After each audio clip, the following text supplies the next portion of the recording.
হাজোৰ বৰচলিত অবৈধ বালি খনন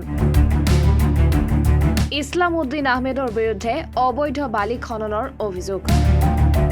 tractor JCB লৈ হাজোৰ বৰচলিত ব্ৰহ্মপুত্ৰ নদীৰ পাৰত অবৈধ বালি খনন চলাই থকাৰ অভিযোগ মাফিয়া ইছলামউদ্দিন আহমেদৰ বিৰুদ্ধে স্থানীয় ৰাইজ আৰু ছাত্ৰ সন্থাৰ অভিযোগ অনুসৰি কোনো ধৰণৰ নীতি নিয়ম নমনাকৈ ইছলামউদ্দিনে চলাই গৈছে অবৈধ বালি খনন যাৰ ফলত গৰাখহনীয়াৰ আশংকাত ভুগিছে এতিয়া স্থানীয় নৈপৰীয়া ৰাইজ মাটিখিনি দখল কৰি খাই আছে আগতে আমাৰ দখলতে আছিলে বাবাই ঢুকাৰ পিছৰ পৰা সিহঁতক খাই আছে এতিয়া খাই থাকোঁ বাধা নাই এতিয়া পুখুৰী খানি আছে হাজো থানাত গ'লোঁ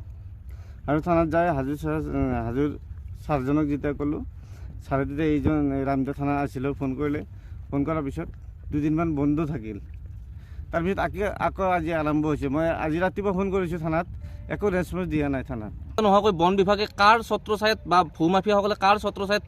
এই মাটি খনা কাৰ্যসূচী চলাই আছে আমি তাক ধিক্কাৰ জনাইছোঁ আৰু অতি শীঘ্ৰে বন বিভাগক এই ক্ষেত্ৰত কঠোৰতকৈ কঠোৰ পদক্ষেপ গ্ৰহণ কৰিবলৈ হাজো আঞ্চলিক ছাত্ৰ সন্থাই দাবী জনাইছোঁ অন্যথা কিন্তু ছাত্ৰ সন্থাই ভয়াৱহ কাৰ্যসূচী ল'বলৈ কিন্তু আমি বাধ্য থাকিম